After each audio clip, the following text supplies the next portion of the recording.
Hello dear student, जय हिंद जय राजधानी में डॉक्टर रमेश यादव, राजधानी एजुकेशन ग्रुप पचकोड़िया जॉबनेट जयपुर से स्वागत करता हूं आप सभी का वेरी इंपॉर्टेंट क्लास में। और ये क्लास है कृषि पर्यवेक्षक के आंसर की क्योंकि हर किसी को इंतजार है कब आएगी राजधानी की आंसर की। थोड़ा सा सॉरी बोलूंगा लेट होने के लिए, कुछ व्यस्तताएं चल रही है, ऑफलाइन के एडमिशन, ऑफलाइन की क्लासेस वगैरह में थोड़े बिजी हो गए, थोड़ा लेट लेके आए। हालांकि हमने तैयार बहुत जल्दी कर ली थी, देर आए दुरुस्त आए। तो स्वागत है सभी का और स्टार्ट करते हैं विदाउट वेस्टिंग ए मोमेंट कि क्या है आंसर की और किस तरह से उसका रहने वाला है। एक संभावित आंसर की आपको दी जा रही है, टेक्निकल टीम सामने मेरे को दिखाए ये वाला। तो ये है क्वेश्चंस, तो सभी का वेलकम है। पहला क्वेश्चन आपके एग्जाम में आया था वाक्यांश के लिए। जी हाँ स्टूडेंट्स, पहला क्वेश्चन था वाक्यांश के लिए एक शब्द के संदर्भ में असंगत विकल्प चुनिए। और इसके ऑप्शन इस तरह से थे, ये सामने आपके स्क्रीन पे ऑप्शन आ गए हैं। और यहां पर इसका राइट आंसर जो रहा है वो है विजय की प्राप्ति की तीव्र इच्छा। जी हाँ स्टूडेंट्स, वाक्यांश के लिए एक शब्द के संदर्भ में असंगत विकल्प जो था वो विजय प्राप्ति की तीव्र इच्छा थी, जिसको चरिश्रु आई थिंक कहते हैं। हिंदी हालांकि मेरी ज्यादा अच्छी नहीं है, इसलिए कहीं टेक्निकल मिस्टेक हो जाए तो सॉरी बोल दूं पहले ही। किस विकल्प का, अगला क्वेश्चन नंबर 2 था, किस विकल्प का शब्द वार्तनिक दृष्टि से अशुद्ध है? और वो है सरोजनी। जी हाँ स्टूडेंट्स, उसका सही जवाब है सरोजनी। तो ये क्वेश्चन नंबर 2 था आपका। क्वेश्चन नंबर 3 इस तरह से हिंदी का चल रहा है ये, किस विकल्प के लिए संधि का संधि विच्छेद असंगत है? तो यहां पर आपको 4 ऑप्शन इस तरह से दिए गए थे और उसका राइट आंसर यहां पर जो है वो है ए या अन्यत्र। जी हाँ स्टूडेंट्स, इस विकल्प का संधि विच्छेद जो है वो असंगत है। Now we are on the question number 4, जो बोलने में बहुत चतुर हो। क्वेश्चन नंबर 4 था जो बोलने में बहुत चतुर हो, उक्त वाक्यांश के लिए उचित एक शब्द चुनिए।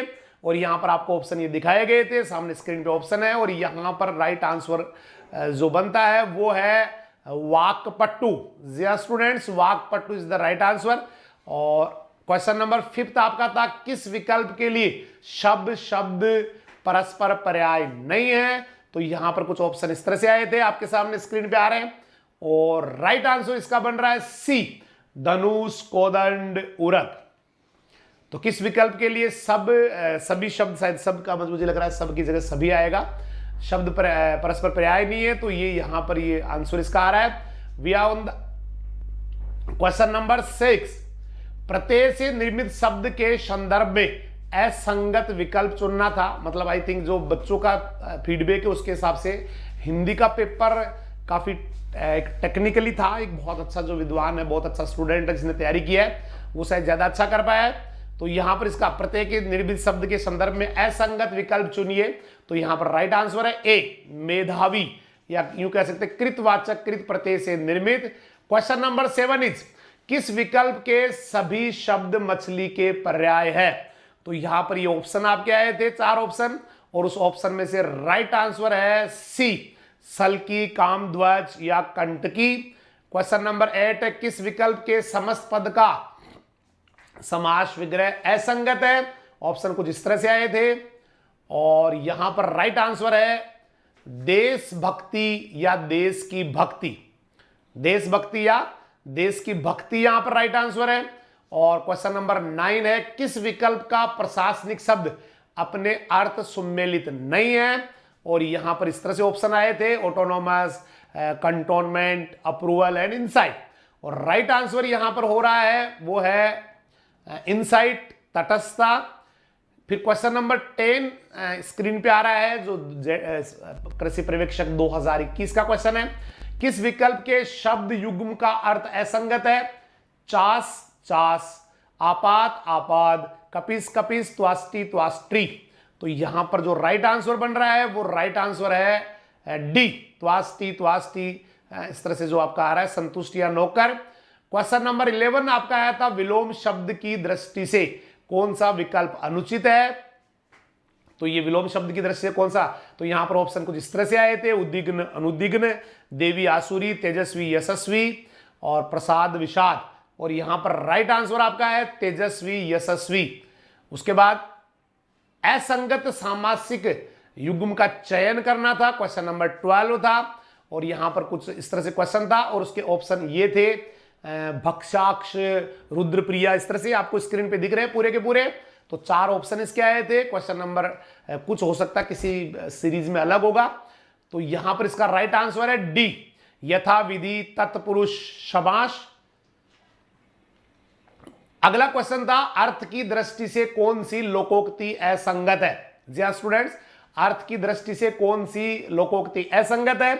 ऑप्शन यहां पर ये वाले थे, ये शायद हो सकता है मैं बीच में कहीं आ रहा हूँ आपको, लेकिन आपके पास पेपर तो है ही। तो ये कौवा चले हंस की चाल, जैसे सापनाथ वैसे नागनाथ, इस तरह से कुछ करके आगे उनका जो है अर्थ दिया हुआ था। तो वो कौन सा, तो यहां पर राइट आंसर बन रहा है टक्के की चटाई नो टका विदाई। ये धैर्य न रखना, ये शायद अर्थ की दृष्टि से सही नहीं है। उसके बाद 14 नंबर क्वेश्चन था, निम्न में से अशुद्ध वाक्य का चयन कीजिए। निम्न में से जो गलत सेंटेंस है उसका आपको चयन करना था। मैंने राधा को एक पुस्तक समर्पित की, इस तरह से करके 4 ऑप्शन यहां पर आपके आ गए। और इनमें से जो राइट आंसर बन रहा है वो ए है, मैंने राधा को एक पुस्तक समर्पित की। आई थिंक मुझे भी इतनी हिंदी नहीं आती, लेकिन ये पढ़ने में भी अशुद्ध लग रहा है, तो ये अशुद्ध वाक्य था, मैंने राधा को एक पुस्तक समर्पित की। क्वेश्चन नंबर 15 ये था, निम्न में से शुद्ध वाक्य छांटना था जी, शुद्ध शब्द छांटना था। और ये इस तरह से रीत्य अनुसार, मातृभूमि, अर्थ छटा, शेषशाही, इस तरह से था। और यहां पर इसका राइट आंसर है रित्यनुसार।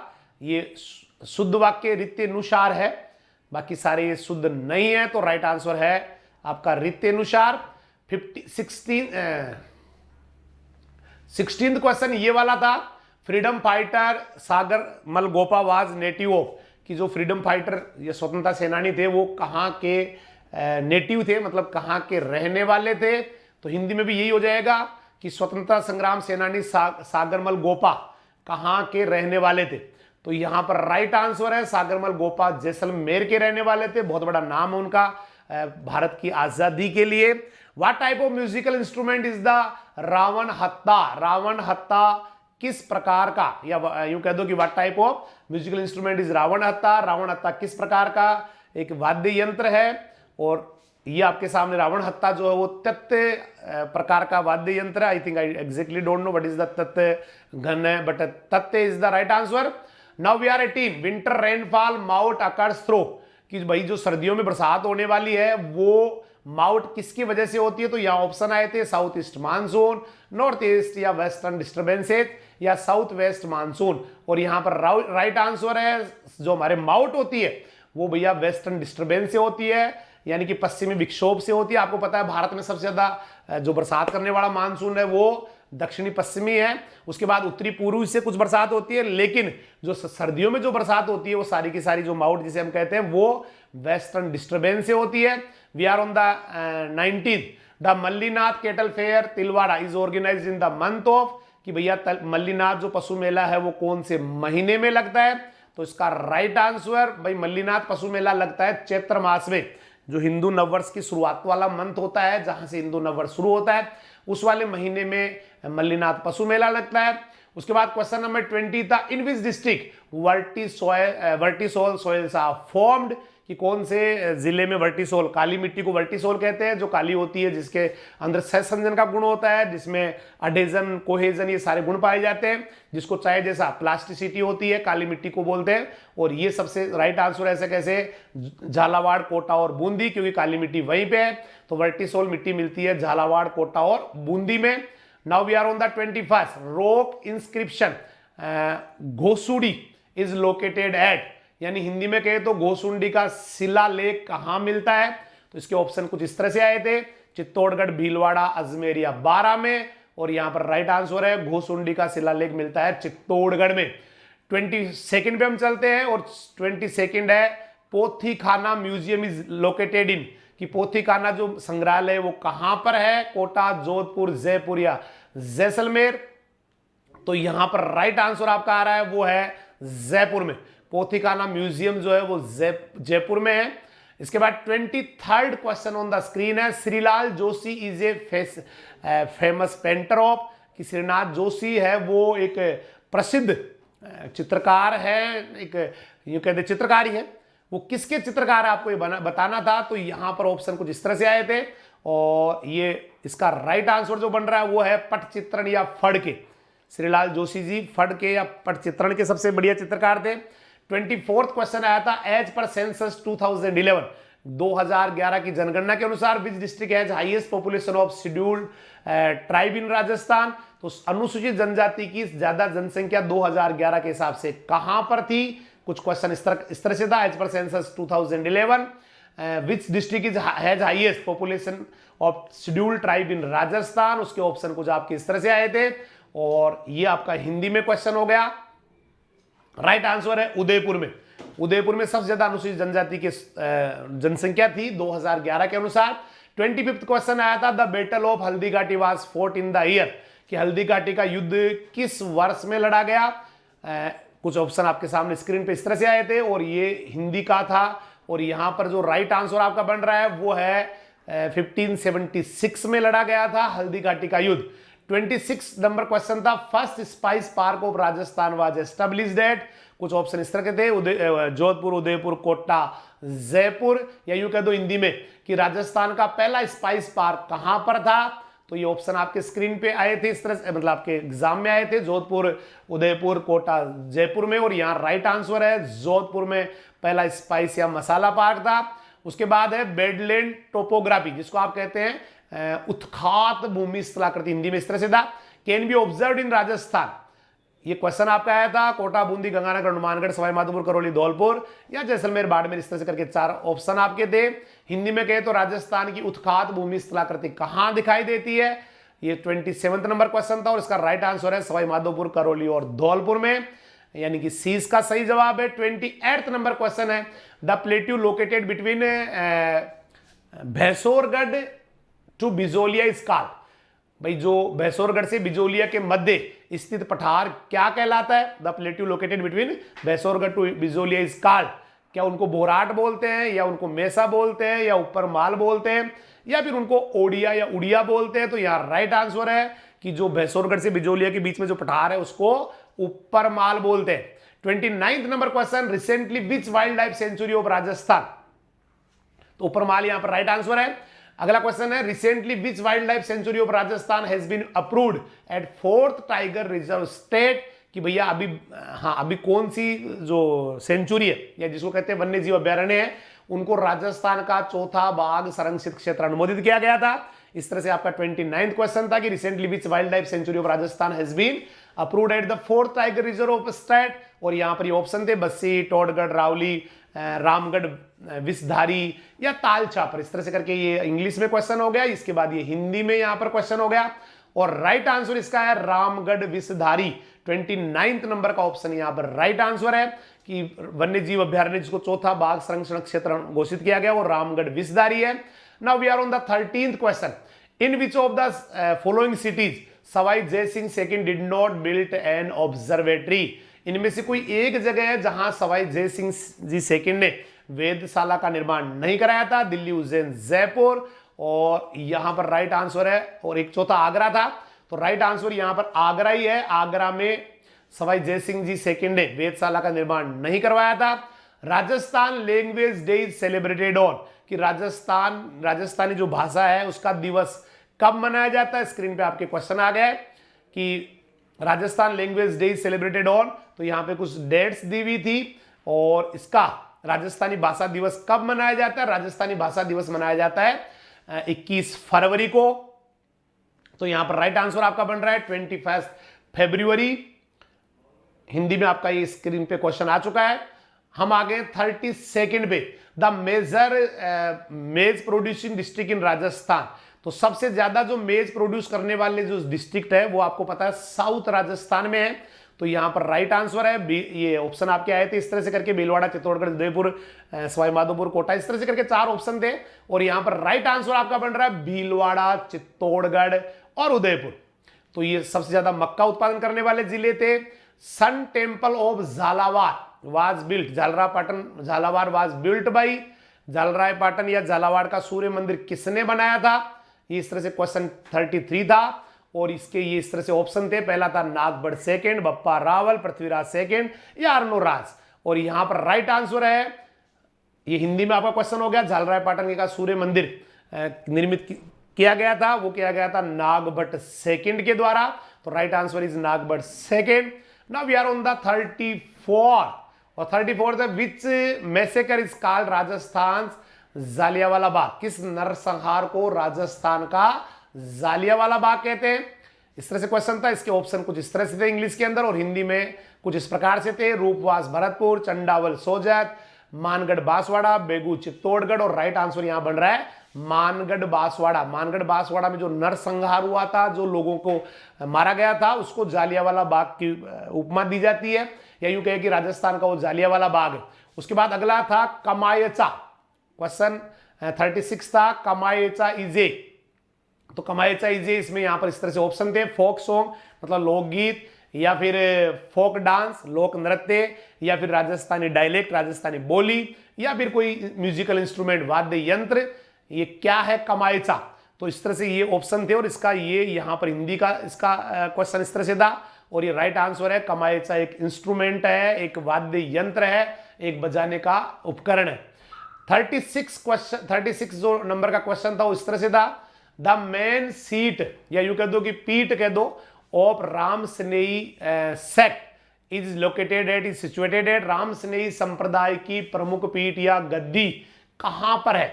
और इसके ऑप्शन कुछ इस तरह, समदेड़ी बाड़मेर, या फिर शाहपुरा भीलवाड़ा, सलेमाबाद अजमेर, या गलता जयपुर। और इसका राइट आंसर है राम स्नेही संप्रदाय की प्रमुख पीठ या गद्दी है वो शाहपुरा भीलवाड़ा में।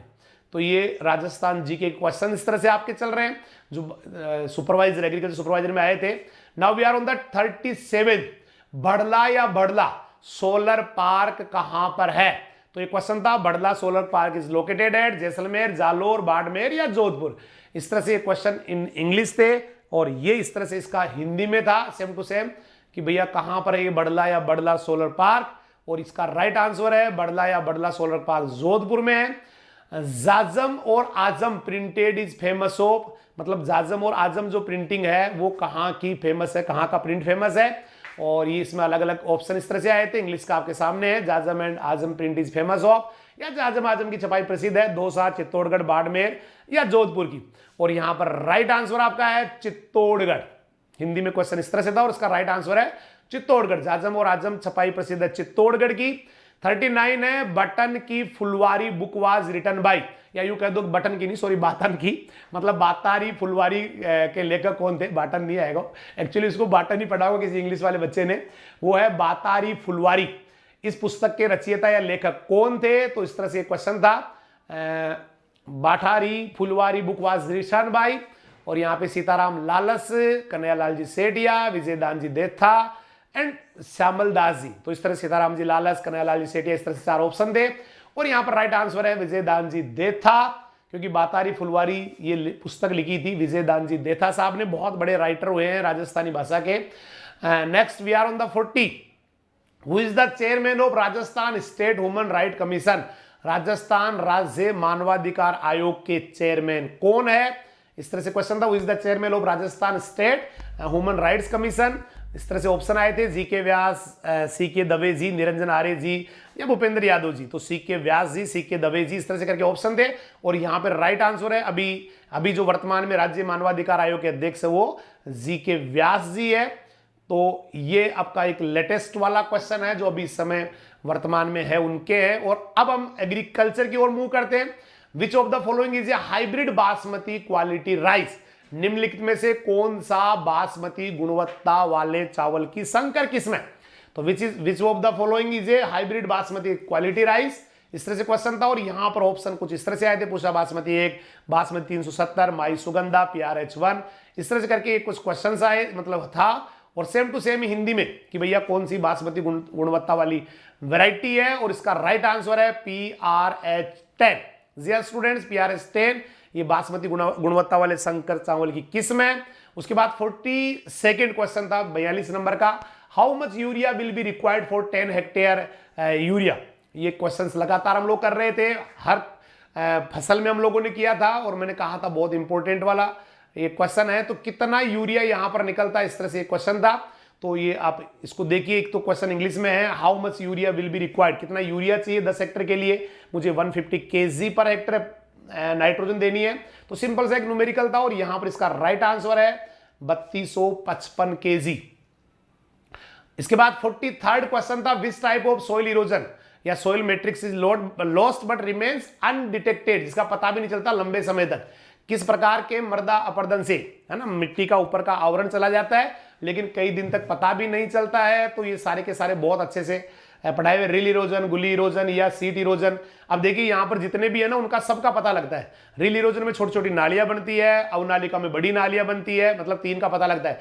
और सागर तटीय जो क्षरण होता है, धारा तट वाला होता है, उसके अंदर भी पता लग जाता है। लेकिन एक ऐसा इरोजन है जिसका पता नहीं लगता, ऊपर ऊपर चला जाता है और सबसे ज्यादा मृदा उर्वरता की दृष्टि सबसे ज्यादा नुकसानदायक वही है, जिसका नाम है सीट इरोजन या परत क्षरण। इसके बाद 44th नंबर क्वेश्चन था, it is the type of marketable crop produced per unit of water used in evaporation. मतलब उसका एकदम यूं कह सकते हैं कि भाई वाष्पीकरण में प्रयुक्त पानी की प्रति इकाई उत्पादित विपणन योग्य फसल की उपज क्या कहलाती है। तो यहां इस तरह से ऑप्शन आए थे, water WDE, WSE water application efficiency या वाटर यूज एफिशिएंसी। भैया इसका राइट आंसर है वाटर यूज एफिशिएंसी, कुछ इस तरह से था। और जल उपयोग दक्षता यहां पर इसका राइट आंसर बन रहा है। उसके बाद में क्वेश्चन 45 था, it is the also referred as the king of fibres. किसको यहां पर रेशो का राजा आप कहने वाले हो, कपास को, फ्लेक्स को या जूट को या फिर सन हेम्प को। तो कपास रेशो का राजा कहलाता है, तो यहां राइट आंसर बनता है कपास या कॉटन। उसके बाद 46 नंबर क्वेश्चन है, which crop is called camel crop. किस फसल को केमल क्रॉप के नाम जाना जाता है। आपको पता है ज्वार केमल क्रॉप है, क्योंकि ज्वार को जैसे ही पानी नहीं मिलता उसका ग्रोथ रुक जाता है, उसके बाद जैसे ही पानी देते हैं ग्रोथ शुरू हो जाता है। या यूं भी कह सकते हैं कि लंबे समय तक ये पानी की कमी को सहन करने वाली फसल है, जिस तरह से केमल करता है। तो इस तरह की कहानी इसके साथ है। तो यहां पर राइट आंसर आपका सोरगम या ज्वार बनता है। 47th नंबर क्वेश्चन है, Bharatpur and Karauli districts come under which agro climatic zone of Rajasthan. Rajasthan को 10 एग्रो क्लाइमेटिक जोन्स में बांटा गया है, उनमें से कौन से में भरतपुर और करौली आते हैं, ये क्वेश्चन था। और इसके ऑप्शन कुछ इस तरह से 3rd बी, 4th ए या 4th बी या 3rd ए। और यहां पर राइट आंसर है, ये हिंदी का हो गया, भरतपुर और करौली किस जलवायु खंड में आते हैं, और यहां पर राइट आंसर है 3rd बी में आते हैं। Now we are on the question number 48, what will be the percentage of porosity of a soil which has 1.5 gram per centimeter या per cc centimeter cube या per cc bulk density and 2.65 gram per centimeter square या per centimeter cube particle PD है। तो इसके फॉर्मूले कई बार आपको कराया था, 100 माइनस BD बटा PD इंटू 100, इस तरह से इसका न्यूमेरिकल होता है। और यहां पर राइट आंसर इसका बनता है ऑलमोस्ट, हाँ भाई एक मिट्टी है, हिंदी आपके सामने है, जिसका BD है, PD है। तो इसका राइट आंसर बन रहा है 42 के लगभग है, तो 42 इज द राइट आंसर।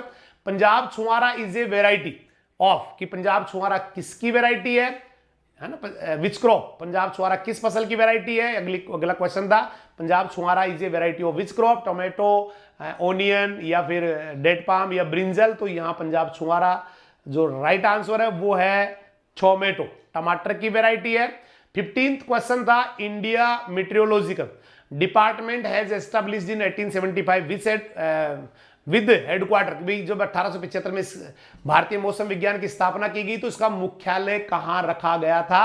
तो ये इसका मुख्यालय रखा गया था कोलकाता में। जी स्टूडेंट्स, कोलकाता में रखा गया था।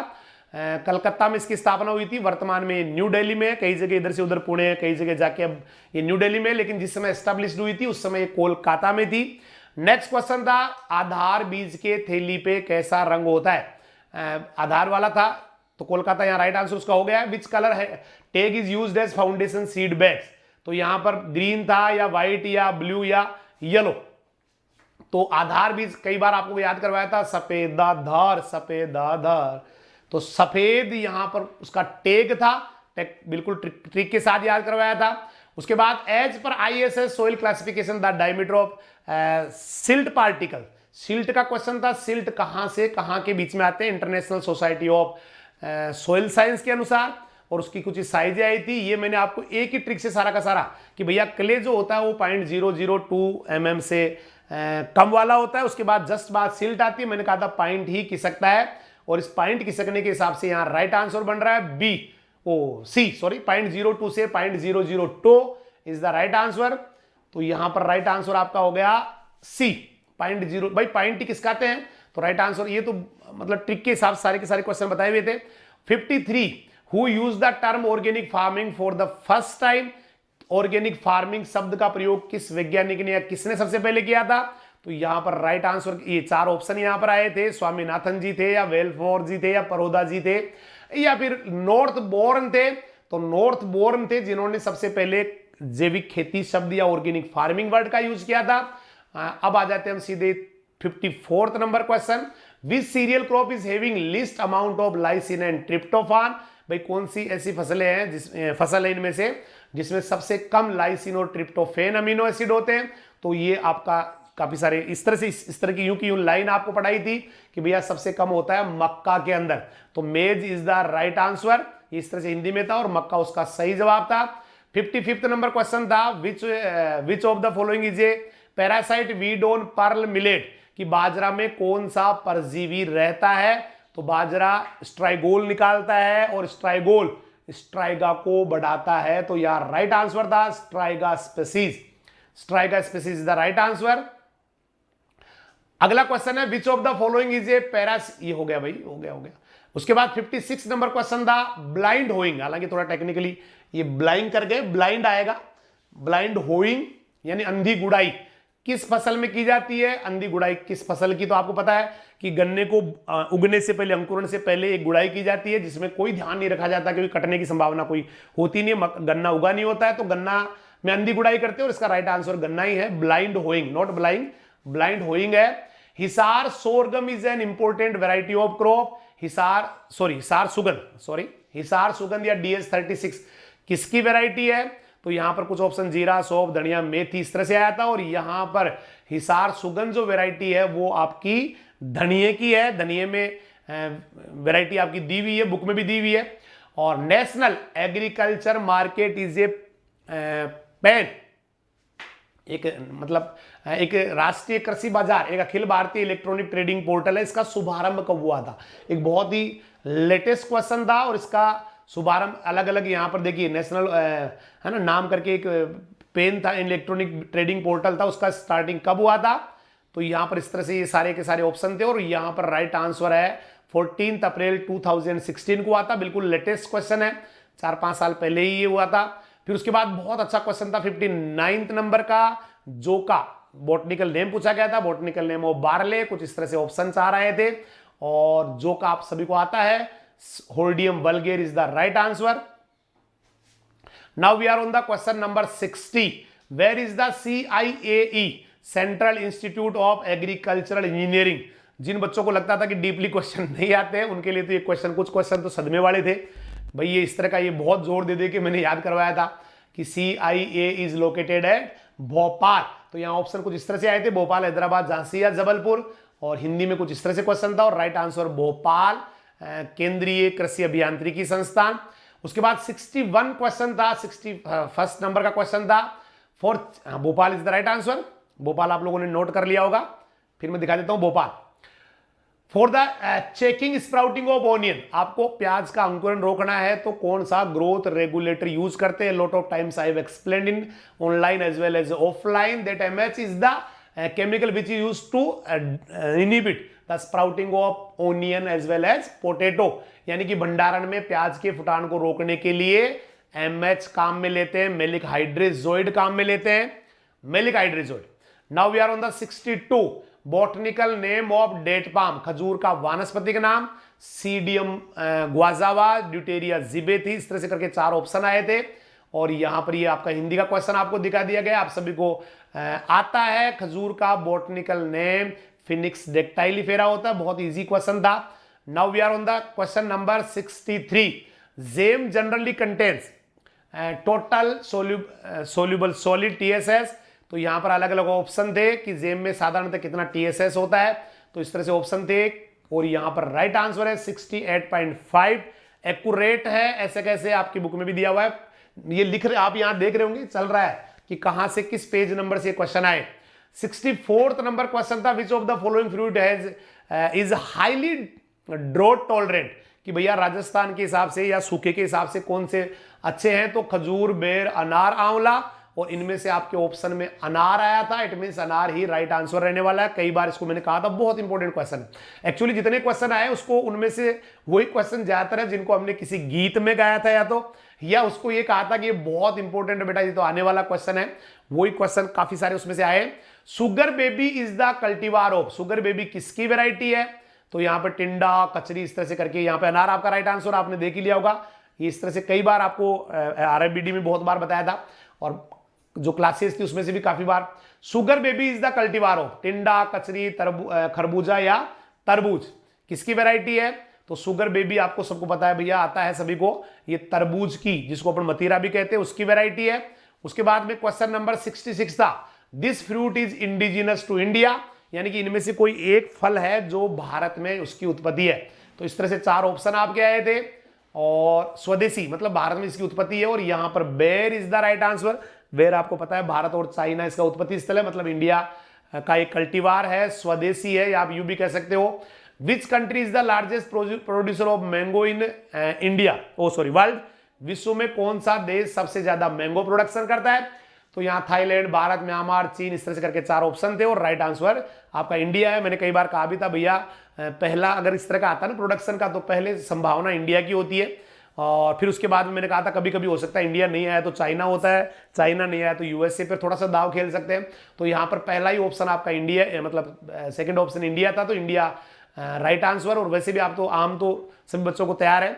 उसके बाद आया था कुरोसावा, कुरोसावा बहुत बार हमने गाया है। Gibberellin was discovered by Japanese scientist Kurosawa in 1926। Gibberellin सबको याद होगा, जिब्रेलिन के बारे में कई बार बताया था कि जापान में एक धान के खेत में बीमारी मिली थी, टालर है, पेलर है, थिनर, इस तरह से पौधे थे, और वो हो रही थी जिब्रेला फिजिकुराई नामक फंजाई से। उसी जिब्रेला फिजिकुराई फंजाई से जिब्रेलिन को निकाला गया था और वहां पर सबसे बड़ा रोल था कुरोसावा का। तो Kurosawa was the scientist who discovered gibberellin.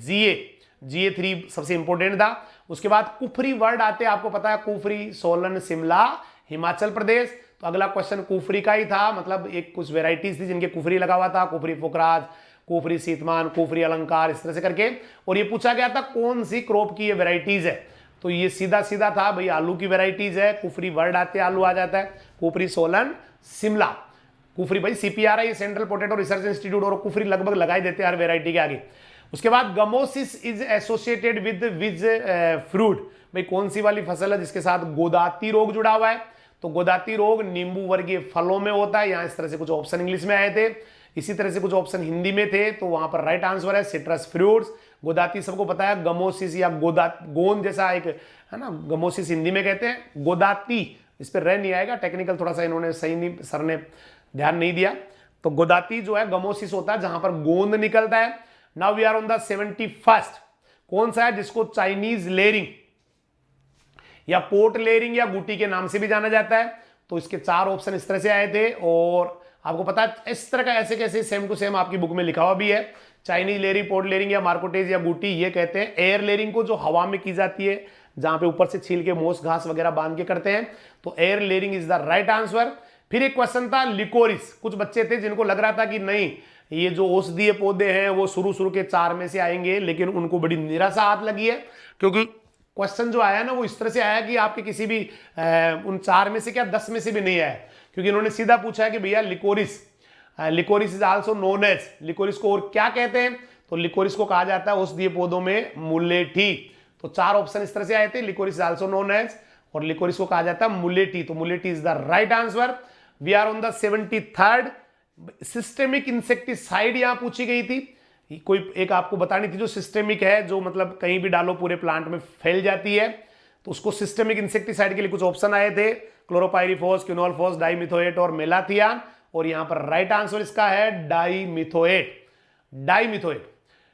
Which can be growing media for raising the seedling in nursery, nursery में हम कौन कौन से माध्यम ले सकते हैं, किस किस में पौधों को उगा सकते हैं? तो वहां पर इस तरह से ऑप्शन थे कि भैया वो सोयल में उगा सकते हैं या फिर स्पेगनम मोस में या परलाइट में उगा सकते हैं। तो यहां पर ये सारे के सारे जिसमें आप उगा सकते हैं, हिंदी में कुछ इस तरह से क्वेश्चन था और राइट आंसर है ऑल अबाउट। क्वेश्चन नंबर 75 था, it is an art of training plants into different ornamental shape, किसी पेड़ को ना पक्षी बना देते हैं, हाथी बना देते हैं, डोम्स बना देते हैं, जानवर बना देते हैं, ऐसी वाली कौन सी आर्ट है? और ये टोपियरी, परगोला या दोनों या इनमें से कोई नहीं। तो एक्चुअली ये टोपियरी है। टोपियरी में चाय जैसा शेप दे देते हैं, कई बार हम लोग इसको पढ़ चुके हैं, कई बार मैंने इसके डायग्राम तक आपको बताई थी भाई, इस तरह से बना देते हैं। Pride of India is a variety of crop. भाई प्राइड ऑफ इंडिया किसकी वैरायटी है? तो अगर आप ऑनलाइन या ऑफलाइन ले रहे तो मैंने ये कहा था भैया pride of India is a very important question. Option इस तरह से थे, लेट्यूस, कॉलीफ्लावर या खोल रबी, इस तरह से। तो ये मतलब नोल खोल इस तरह से थे। तो यहाँ पर राइट आंसर है कि पत्ता गोभी की वैरायटी है प्राइड ऑफ इंडिया। तो patta gobhi is the right answer. We are on the 77।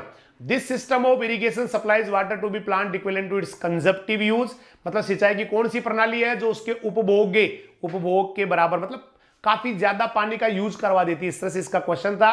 और ये कुछ इंग्लिश में ऑप्शन आए थे, हिंदी में कुछ इस तरह से ऑप्शन आए थे। और राइट आंसर है यहां पर ड्रिप, या यूं कह दो ड्रिप इरिगेशन सिस्टम या बूंद बूंद सिंचाई प्रणाली। 78 नंबर क्वेश्चन था, usually ... % of pectin in the extract is sufficient to produce a good jelly. मतलब यह था कि आमतौर पे जेली अच्छी बनाने के लिए कितना पेक्टिन चाहिए, तो वो लगभग 1 के आसपास चाहिए। तो यहां पर राइट आंसर है आधे से 1 यहां पर सही जवाब बन रहा है, क्योंकि 1 तो होना ही चाहिए, इस तरह से मानते हैं। The botanical name of which fruit is vitis vinifera. मतलब एक राहत देने वाला क्वेश्चन था कि कौन सा फल है जिसका नाम विटिस विनिफेरा है। तो वहां पर राइट आंसर था कि ये अंगूर का नाम है। काफी इजी क्वेश्चन दिया गया है। बॉटनिकल नेम एक बारले का पूछा गया, इसके अलावा इसका अंगूर का। तो ये काफी राहत वाले क्वेश्चन थे, जहां पर हर किसी बच्चे को राहत मिली होगी। उसके बाद पुष्कर किसकी वैरायटी है? अगला क्वेश्चन था पुष्कर किसकी वैरायटी है। तो यहां पर कुछ ऑप्शन इस तरह से आए थे। Pushkar is known for the cultivation of किसके लिए, मतलब पुष्कर की खेती के लिए किस शहर को, पुष्कर किसकी खेती के लिए जाना जाता है? वैरायटी नहीं है। पुष्कर जो शहर है अजमेर के अंदर, वो किसकी खेती के लिए जाना जाता है?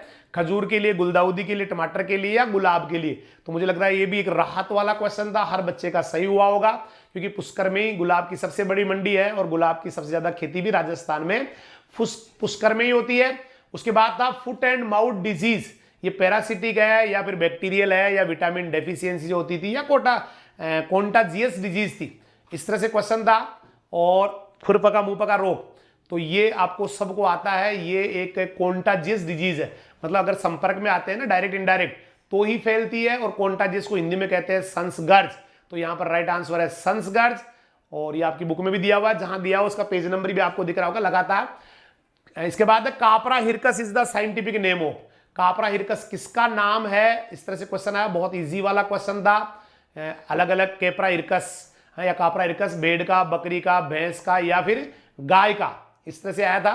तो कैपरा हिरकस या कापरा हिरकस ये साइंटिफिक नेम ऑफ, इस तरह से ऑप्शन थे। और ये हिंदी में था और आपने सबने सही किया होगा। ये भी राहत वाला था, बकरी का नाम था। Out of the following drugs which is most common anthelmintic drug used in animals. निम्न में से कौन सी दवाई है जो जानवरों में कृमिनाशक के रूप में यूज की जाती है? तो यहाँ पोटेशियम परमैंगनेट, ऑक्सीटेट्रासाइक्लिन या मेलोक्सिकेम या आइवरमेक्टिन, इस तरह से करके ऑप्शन थे।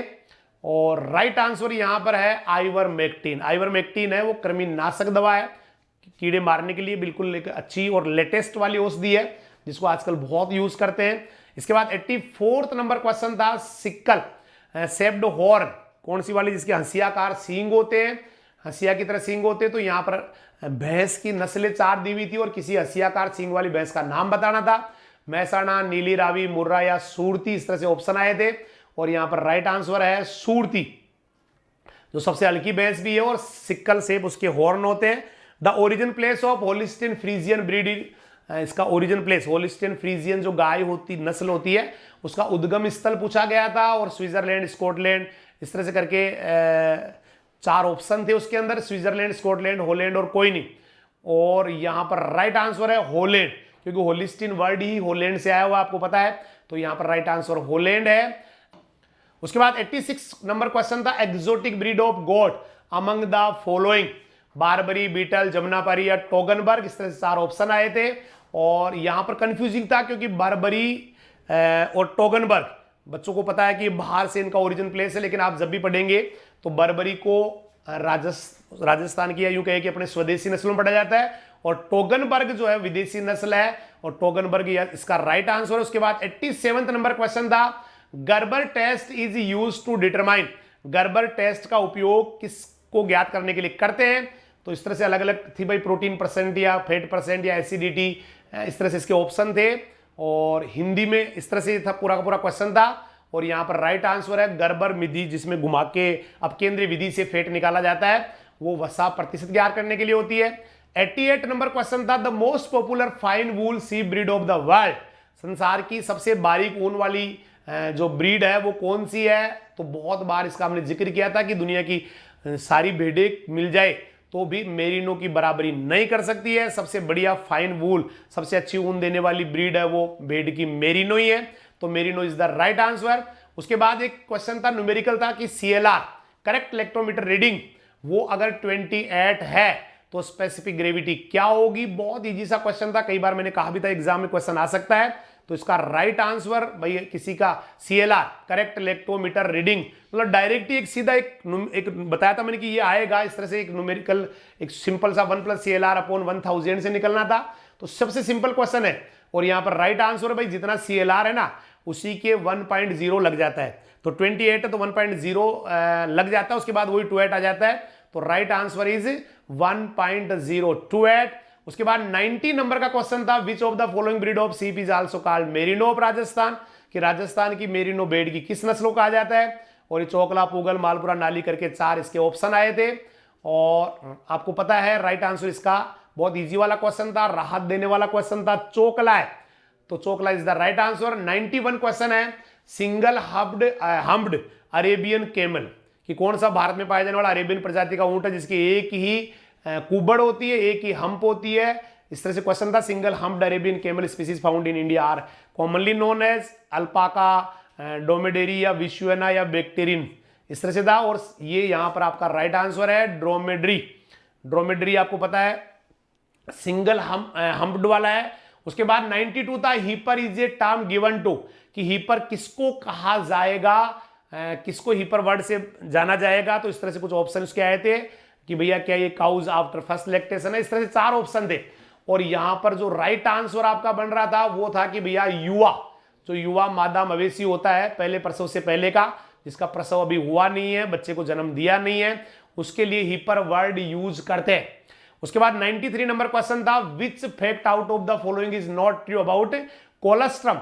कोलेस्ट्रम के बारे में, खीस के बारे में कोई एक चीज यहां पर गलत थी। और ये देखिए सारे के बहुत इजी सा क्वेश्चन था, और ये था खीस को बाहर, शरीर बाहर के 20% की दर से देना चाहिए, ना 10% की दर से देते, तो ये सही नहीं है, बाकी सारे के सारे सही है। उसके बाद क्वेश्चन नंबर 94 आया था, total number of teeth in adult full mouth camel, कि कितने होते हैं टोटल दांत एक पूरे भरा मुंह वाले ऊंट में? तो ऊंट में 32 से लेके 34 तक होते हैं, तो यहां पर राइट आंसर आपका 34 है। Removal of the tail in lamb, किसी भी मेमने की बेड वो पूंछ को हटा देना, ये क्या कहलाता है? तो इसके लिए अलग अलग थे, डिटेचिंग, नोकिंग, डोकिंग, इस तरह से करके 4 ऑप्शन थे। और आपको पता है डोकिंग पूंछ काटने को कहते हैं। Lot of time we have discussed about it, बहुत बार हमने देखा है, docking is the right answer. तो डोकिंग पूंछ काटने को बोलते हैं, बिल्कुल सही जवाब था। उसके बाद 96 था, कॉपर कलर जो बॉडी है, तांबे के रंग का जो शरीर है वो कौन सी भैंस की ब्रीड में है? तो तांबे जैसा रंग है तेरा, किसी को याद आ रहा होगा, तांबे जैसा रंग है तेरा, सबसे ज्यादा फेट, एक तू ही भदावरी, बाकी सब मटिया मेट। तो ये गाना हम लोग गाया करते थे और वो का वही क्वेश्चन एग्जाम में आता है। और आप यहां पर भदावरी जिस बच्चे ने किया उसका राइट है, मतलब भदावरी आंसर इसका सही बन रहा है। Which poultry disease also known as Newcastle disease, ऐसे कैसे मैंने पढ़ाया था भैया, रानी खेत बीमारी को न्यूकैसल डिजीज भी कहते हैं। कुकुट का रोग है, पक्षियों का रोग है, मुर्गी और बाकी जो पक्षी है उनके अंदर ये जनरली हो जाता है। तो ये यहां पर न्यूकैसल डिजीज वाला क्वेश्चन था, बहुत सरल क्वेश्चन।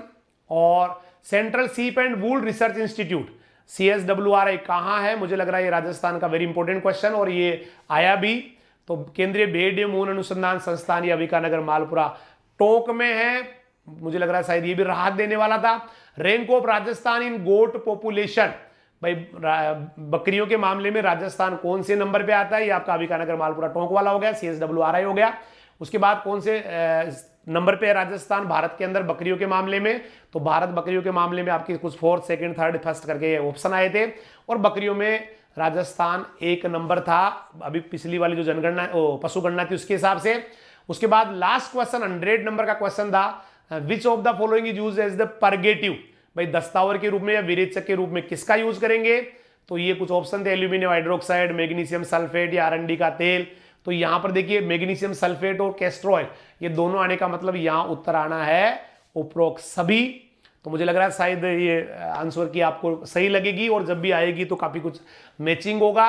और इसके बाद में क्या कट ऑफ रहेगी, कितना पे सिलेक्शन हो सकता है, इन सब बातों के लिए हम आपसे फिर मिलेंगे। चूंकि ये बहुत 100 क्वेश्चन करवाने थे, काफी टाइम हो गया है, तो आप लोग अपनी आंसर की मिलाए, थोड़ा सा अपने आप को आश्वस्त करें और इतना जरूर याद रखें कि इस एग्जाम में अगर आपका नहीं हो रहा ना तो किसी बड़े एग्जाम की तैयारी ऊपर वाला कर रहा है, हिम्मत नहीं हारनी है, मैदान नहीं छोड़ना है, चैंपियन आपको ही बनना है। तो बहुत बहुत धन्यवाद सभी को, नमस्कार, जय हिंद, जय राजधानी, सत श्री अकाल, सब्बा केर, वाहे गुरु दी फतेह, खुदा हाफिज, अल्लाह हाफिज, राम राम सा। एग्रीकल्चर में है शानदार कैरियर और एग्रीकल्चर मतलब राजधानी फाउंडा पचकोड़िया जयपुर राजस्थान। एग्रीकल्चर में राजस्थान ही नहीं नॉर्थ इंडिया का किंग कौन, फैसला आप करें। राजधानी फाउंडा ने इस साल दी है आईसीआर में हिंदुस्तान की कैटेगरी की 8वीं रैंक और सामान्य वर्ग की 60वीं रैंक। राजस्थान जेड 2020 में टॉप 10 में से 8 विद्यार्थी, टॉप 50 में 22 विद्यार्थी राजधानी फाउंडा पचकोड़िया के। बिना जेड सीधे प्रवेश 2019 में राजस्थान की 63% सीटों पर राजधानी ने किया कब्जा। जहां 90% बच्चे कर रहे हैं 12वीं के बाद तैयारी में 1-2 साल खराब, वहीं राजधानी मचा रहे धूम। 12वीं के साथ ही जेट 2020 में 480 में से निशांत यादव ने प्राप्त किए 408 नंबर, यश शर्मा ने 394 नंबर। इस वर्ष इंस्पायर अवार्ड के रूप में मिलने वाली है 2 करोड़ 60 लाख रुपए की स्कॉलरशिप। कक्षा 12 के परिणाम में 97% या अधिक एक विद्यार्थी, 95% या अधिक 3 विद्यार्थी, 94% या अधिक 7 विद्यार्थी, 93% या अधिक 11 विद्यार्थी, 90% या अधिक 40 विद्यार्थी और वो भी ओवरऑल। ऑप्शनल सब्जेक्ट में 100% लाने वाले 2 विद्यार्थी, 99% या ज्यादा लाने वाले 3 विद्यार्थी, 97% या अधिक लाने वाले 19 विद्यार्थी, 90% या अधिक लाने वाले 163 विद्यार्थी। 10वीं से 12वीं साइंस व एग्रीकल्चर में अजय कुमार मीणा ने की 39% की रिकॉर्ड वृद्धि, रिंकू यादव ने की 37% की वृद्धि, नरेश पाटीदार ने 36% की वृद्धि। प्रकृति की गोद में 10 बीघा में फैला विशाल कैंपस, आधुनिक सुख सुविधा से युक्त separate girls and boys hostels. राजधानी एजुकेशन ग्रुप पचकोड़िया यूट्यूब चैनल व मोबाइल ऐप पर रोजाना ऑनलाइन क्लासेस भी। ICR, Z, BHU, agriculture supervisor, 11th-12th class के ऑनलाइन कोर्सेज भी उपलब्ध 11वीं 12वीं के साथ, और इसके बाद भी आईसीआर, जेड, बीएचयू की क्लासेज उपलब्ध। राजधानी एजुकेशनल ग्रुप पचकोड़े जयपुर में शामिल है Rajdhani science Dhara for preparation of NEET JEE, Rajdhani foundation for preparation of ICR, Z, BHU, Rajdhani public senior secondary school for all academic classes, Rajdhani girls and boys hostel with modern facilities और residential block. साथ ही visit करें www.rajdanigroup.in। Helpline number 9314130130, call 9001001314। Agriculture में